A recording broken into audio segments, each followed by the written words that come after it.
Hey guys, so since I released the life of the vlog, I have been getting a lot of questions like, why did you move out of your parents' house? Why did you go to an hostel and the other places? Why exactly did you do everything? Why? So today I'm going to answer this question. Hey guys, welcome to my YouTube channel. My name is Orolua, and Orolua, like Orolua, real Yoruba Orolua, right? And I'm a digital marketer, I'm a content creator, I'm a funnel expert, and on days like this, I'm a vlogger. I like to share life experiences. I like to share a lot of things. Anything shareable, I share it. So if you're looking for the perfect friend to sit down with on a warm or cold summer day or holiday, I'm your go-to person. So let's get into it. Why did I leave my parents' place? I was 24. No, I wasn't 24 then. I was 23, right? And no, my parents stay somewhere that's towards the outskirts of Lagos. First and foremost, that was a big deal for me because when I was running my business, I had to get things from Ikeja a lot. I had to pick them up from Ikeja, so it was just so much stress. It was like where majority of the things I have to do is Ikeja, and I'm staying at this place that's towards the outskirts of Lagos. It was a lot for me, right? Plus, I was starting to get the vibes that it was time to leave the crib. Like, you know when it's that time. You know when it's time you're like, I think I'm ready. I think I'm ready to build something. And being here is not allowing me to do it to the best of my abilities. Being here, I feel, is holding me back. I think I was at that point, I was starting to have a lot of hiccups with my parents. Oh, there was a lot of, why come back by this time? Or why you doing this? Why you doing that? I needed space to allow myself really grow and become me in my full essence, right? And this is not a shade. My parents are very, very protective, and I understand that part because I have a junior sister who I'm very protective of. But I needed space to grow. I needed space to do me. I needed space to do everything I needed to be done, and home wasn't providing that for me. So I knew it was time to move. So I made the move. When I spoke in my last video about this digital marketing training I went for, it was also on the island in Lagos, and it meant I couldn't go from home.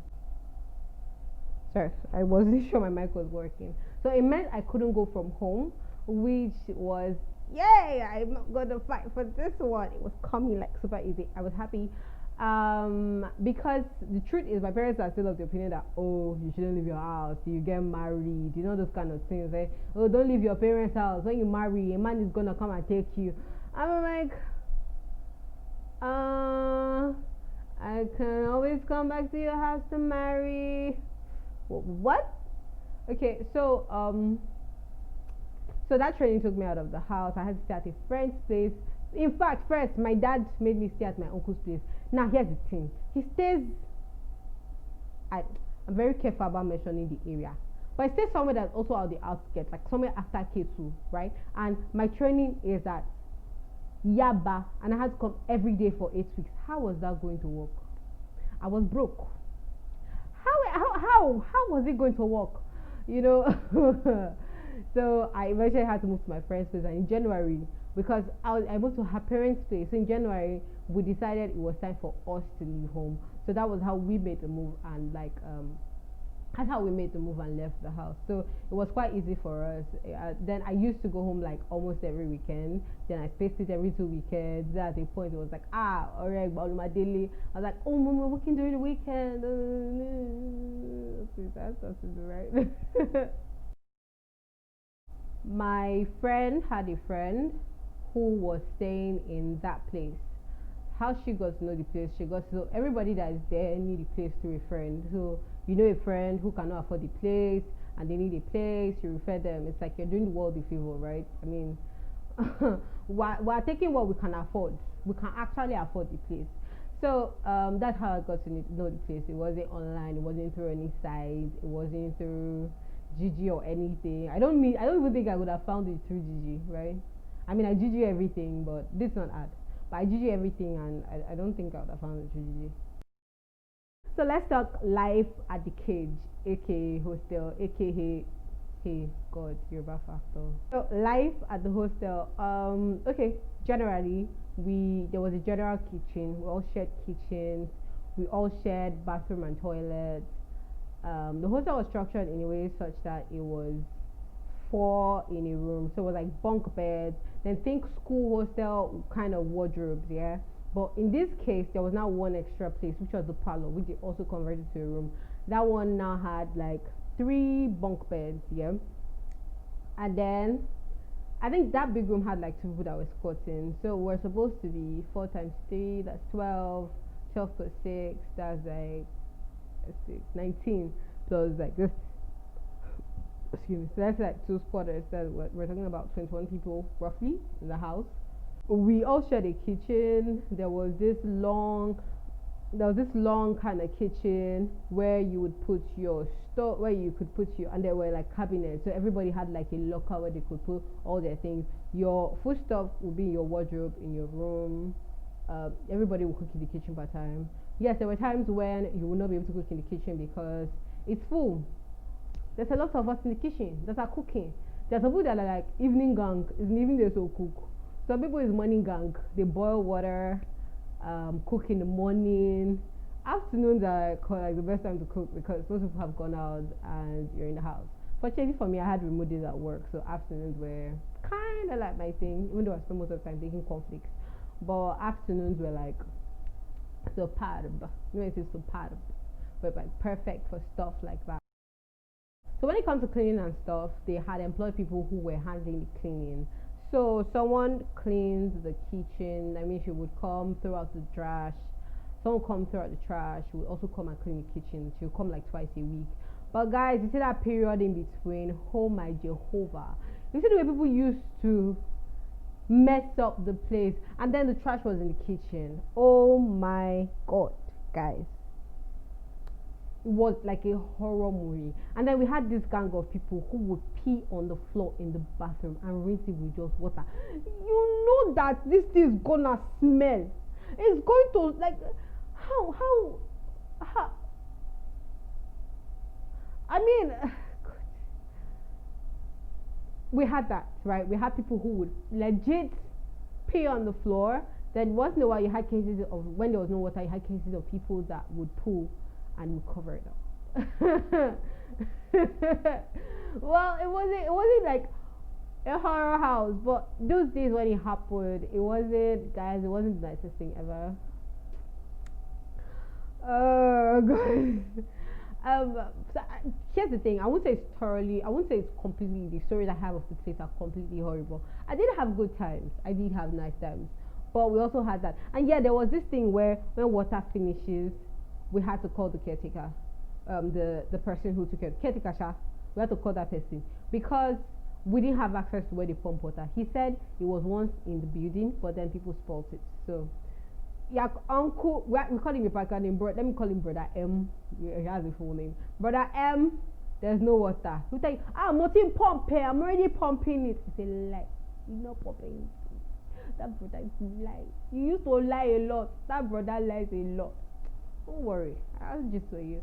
So so that's a beautiful thing. Every room had AC, every room had TVs. Each TV got subscribed for by the management. But the problem is that immediately your subscription finished, OT1, you have entered it. Because calling them, oh my God, calling them guys was drama. Calling those guys was drama. So shower, laundry, we shared bathrooms, right? So they did it. The house, I think the house was a bathroom and toilet, and it was like quite spacious. I think it was supposed to be a family house. So what they did was they divide each into two bathroom stalls. They had like this thing they used to divide it. So one of them had just one toilet, the other had two toilets.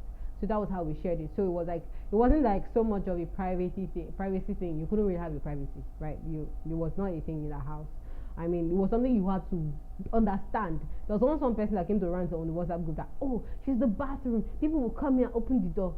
I'm like, auntie, if you have so much money and you enjoy privacy, why not get your own place? Like, it's a universal principle. You come to a place that's a lot of people, you do not enjoy privacy. What exactly do you want, madam? What is it? What do you want? So that was that. We shared bathroom, we shared toilet. The only time nobody will enter the toilet is when you're pooing, right? If you're peeing or doing anything else, people would enter. They'll have their bath and like go. Yeah, we also had this instance where people have their bath. There, the wall will be filled with foam. You know, it's like rain of foam. And if you're irritated, like we just be white, white, white. Uh, I have the EBGB sticking about that right now. Like the EBGB, like goosebumps. Okay, like no actual goosebumps. My skin is smooth, but yeah, I have that. So now, let's talk about the people. Oh God, oh God, oh God, oh God. We had people there. You know, one thing I'm super grateful for is that I went there with my friend who had a friend. So we thought alike. We thought the same way. We had the same mindset, and I'm super grateful for that, guys. I'm super grateful for that because the kind of mindset I met there on my own, I would not have been able to survive. Like I would not have even dreamt of surviving, right? Because ah there were different mindsets, right? Like I said in the other video, there was someone who, when we talk about things in the room, should go and tell somebody in another room. There were people who formed. They were the wannabes. They would dress up, wear fine wig, and go out and form. There were the people who would never be happy for you. I mean, you will legit tell them something like, "Oh my God, I'm so happy for you. Go to do our own, no. You know, when is that time for me?" And you know, when people are legit not happy for you, like it's now becoming envy. Oh God, there was that part. There were people who, I think there were about 4 people. No matter what they cook, it smelled like you.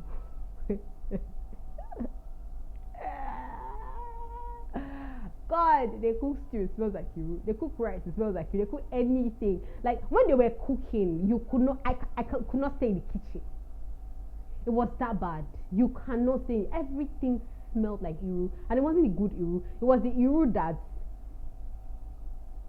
you could not. You could. You know when people are cooking and you legit cannot breathe. You have to close your door. Nobody born you where to open that door. I mean, you still have to carry blanket and cover your head. We had those. We had all sorts. And then there were those people that would wake up in the morning and drag their leg over the floor and know how you sleep. There were those who wake up in the morning and chat all around and make noise in the kitchen. There were those who would sing loud in the bathroom when they knew it was as early as 5 and they were taking their bath early. Guys, moving was necessary to protect my peace of mind. I and my friends, we just knew, God, it was time. We didn't have the money then. We didn't have so much, but God came through. I'm grateful. I'm super grateful. God came through for us. And we finally moved to this other place where it's just like the 4 of us now, and we're happy. I mean, although the landlord of that place too is giving us basketballs, like plenty drama. But I think we're finding at this place where we're like, you know what? Here we can sit, we can strategize, we can grow, we can do all the other things. Like you finally have space to breathe and think good thoughts. Like you're not thinking of this person who is going to come and shake the aura. There were also body odor people. Yes, we had them. People who had body odor, people who come and shake the aura of the presence of where you are. We had those too. We had those. Yeah, so we moved, and you know, you're waking up with this fresh air and presence and everything. And I'm like, these people I love so much, I adore. People who have helped me through like the hardest times in my life. I'm with them now, and I'm filled with gratitude. I'm happy. Do I regret leaving my parents' house? Hell no. It was time. It was time. I knew it was time, but I also I had the discipline to, not discipline, but I had the patience to wait even when I wanted to leave earlier. I knew that if you leave this place, you're gonna be broke, right? But I know that from a very early stage in my life, I wanted to not be at this place where money was what people could use to hold me down. So it's a move I wanted to make a long time ago. If I could make it earlier, God knows I would have. So yeah. Anyway, guys, so far, what has been like the highlight of this video for you? Let me know in the comment section. Let me know in the comment section. If you're not subscribed to this channel, subscribe. I say that's part of my process, right? Coming here would have been too much of a jump for me. I wasn't financially capable for that move yet. So I'm glad I went through that process. I'm glad I went through that. It makes me appreciate this place more. There's a lot to complain about, to be honest with you. But when I think of where I'm coming from, I'm like, alright, no, no, you can't do that. So I'm super grateful for this place. I am super, super, super grateful for that place. So it has been a huge journey.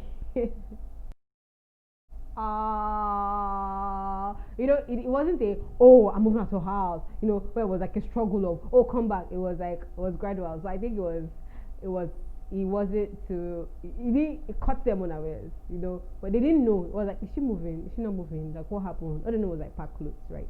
And I just did not start coming over Africa as I used to.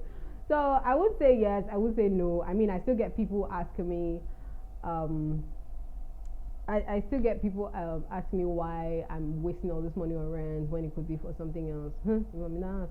No, that money will go for something because there's always something to be done. So I'm grateful for the move. I'm grateful, and I'm grateful to you for staying this far in this video. So if you have not watched the live update video, you can watch it here. If you would like to watch my video on my life lessons in 2020, you can watch it here. If you would like to subscribe, you can subscribe somewhere on the screen. See you guys in another video. Bye.